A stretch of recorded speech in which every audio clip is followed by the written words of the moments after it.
Good morning, Year 11, and welcome to the first in a guest series of lectures from the English department for your literature lessons.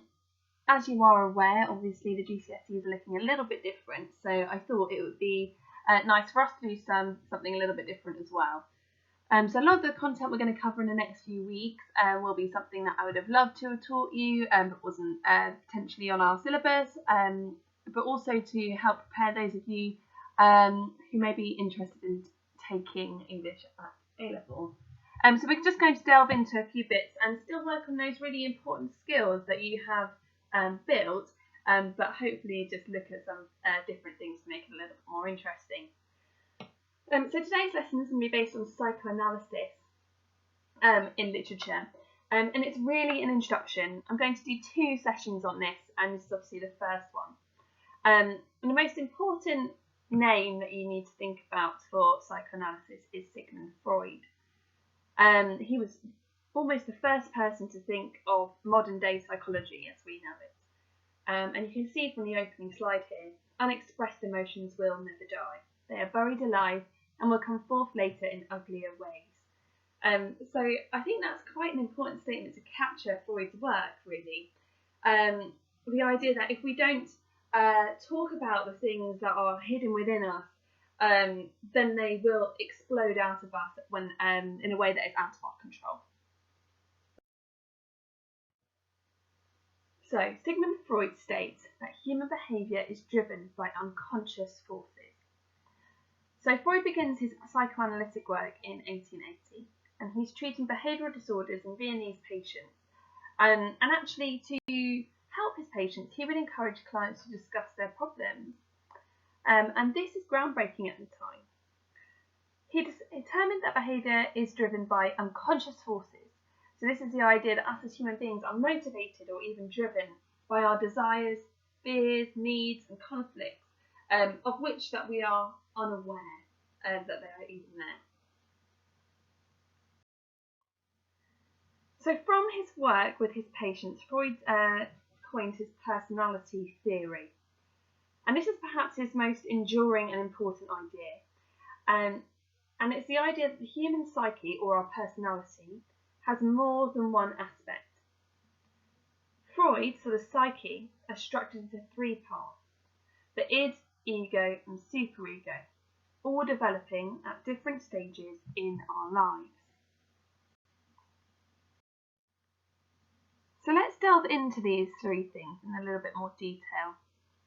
So the id is the impulsive and unconscious part of our psyche, and this responds directly and immediately to instincts. So for example, the personality of a newborn child is all id, and only later does it develop an ego and a superego. So a newborn child doesn't think through what it wants, it just responds directly to what it needs. The ego operates differently, and the ego acts according to the reality principle, so working out realistic ways of satisfying the id's demand. I like to think of the ego as our conscious thought. It's the voice inside your head that you hear all of the time, telling you what to do and what to think. So often compromising or postponing satisfaction to avoid negative consequences of society, the ego considered social realities and norms, etiquette and rules in deciding how to behave. The superego's function is to control the id's impulses, especially those which society forbids, such as sex and aggression. It also has the function of persuading the ego to turn to moralistic goals rather than simply realistic ones, and to strive for perfection. The superego consists of 2 systems: the conscience and ideal self. The conscience can punish the ego through causing feelings of guilt. So for example, if the ego gives into the id's demand, the superego may make the person feel bad through guilt. So if you think of the ego as our conscious mind, and the id is sort of our instinct, our base desires, and our superego is everything that is moral and good and right. So it looks a little bit like this. If you imagine an iceberg actually, the very tip of it is our ego. So this is the part that is conscious, okay, a very small part of our mind. And actually, Freud argues that most of our mind is unconscious, okay. So the id, very, very, very unconscious. We have no conscious recollection of what is stored down there. Remember, this is our pleasure principle. It's the idea that we act on instinct and impulse and we don't think through our decisions. And then the superego is also unconscious, okay? But this is our moral compass. It's the voice that tells us to do the right thing and makes us feel bad when we don't, okay? So just be aware that something that is conscious has contact with the outside world. We are very aware that it is there, okay? Just underneath that, we have the pre-conscious. So this is material that is just beneath the surface of awareness, okay? We haven't actively pushed it down somewhere else, but it is unconscious, it's stored. And then right at the bottom are things that are difficult to retrieve. So things that are unconscious in our heads, okay? It's well below the surface of awareness. So you can see there that in terms of a hierarchy of what's conscious and what's not, the ego is very much conscious and the id very much is not.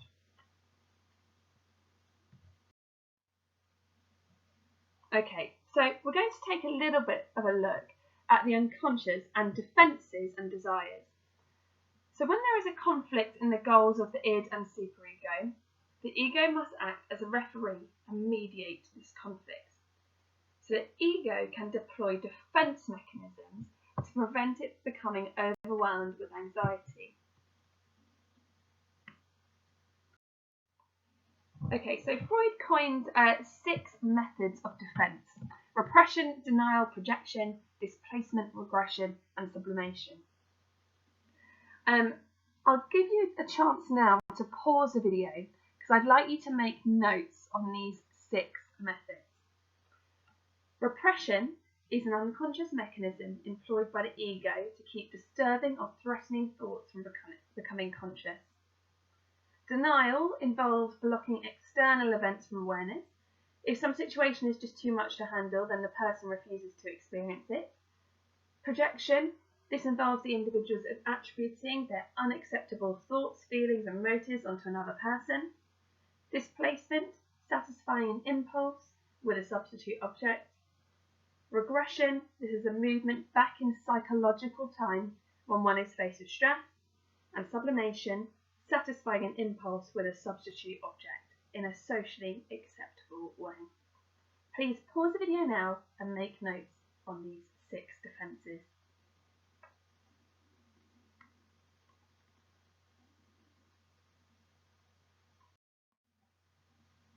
Okay, so we are going to use Jekyll and Hyde as our case study for psychoanalysis today. But how does this link to Jekyll and Hyde? So using these defence mechanisms, how can you potentially psychoanalyse the characters in the strange case of Dr. Jekyll and Mr. Hyde? And I would like you to make notes on Mr. Hyde, Jekyll and Utterson as your 3 characters. Ask yourself, what would Sigmund Freud say if they visited his clinic? And what defence mechanisms have these characters exhibited? Please pause the video now and take 10 minutes to make your notes.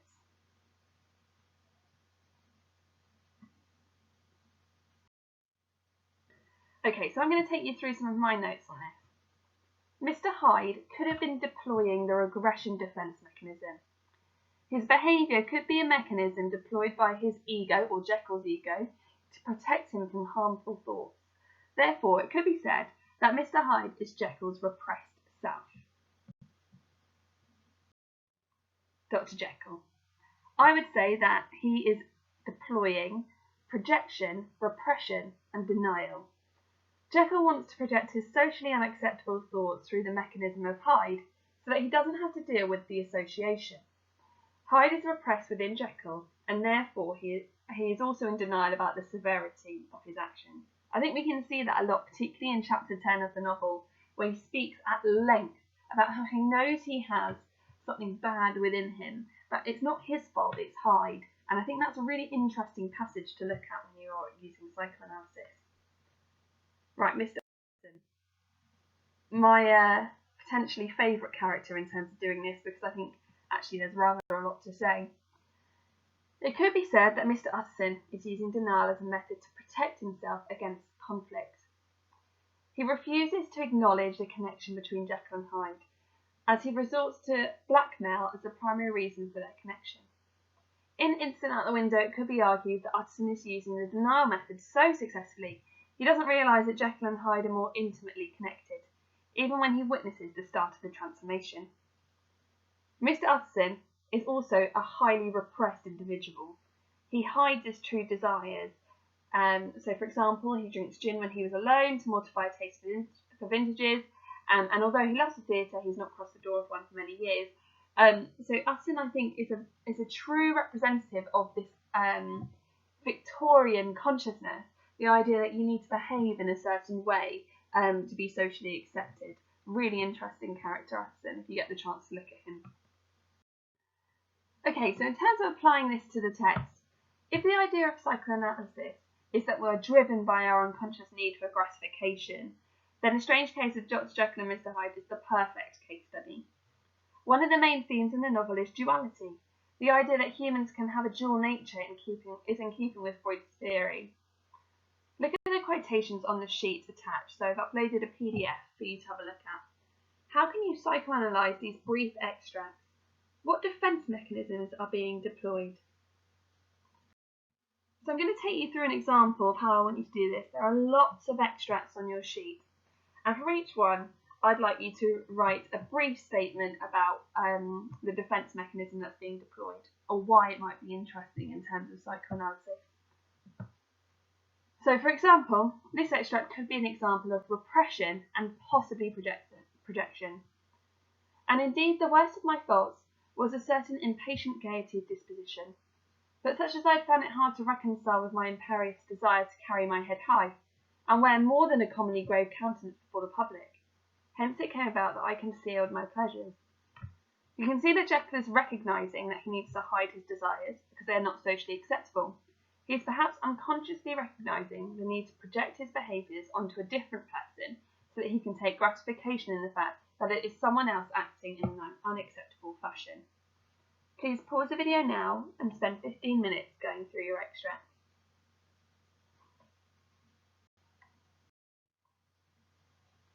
Okay, and to finish our lesson, I'd just like you to read a passage for you and just have a think about whether you agree with this statement or not. Jekyll has no choice but to become Hyde permanently, giving in completely to his id. Nothing is able to control its desires anymore. Jekyll, potion, nor superego. The novella ends after the discovery of Hyde's body, having committed suicide, with the confession of Jekyll. The novella ends with Jekyll writing that he will soon become Hyde for the last time, no longer able to turn back. The question that is left is, why did Hyde kill himself? Most feel that he did so because he knew there was no escaping from his crimes. It was the only option. However, as Freud writes in his new introductory lectures on psychoanalysis, where the id is, the ego shall be. Without the ego, the id cannot survive. One cannot live without the other. The pride of the governing influence of the ego takes over. The goal of all life is death. So just take a moment to reflect on that and why this theory may be so relevant to The Strange Case of Dr. Jekyll and Mr. Hyde. If this lecture has interested you, then why not put together an analysis of Utterson? I'd love to see it. So if you do an essay, please email it to me.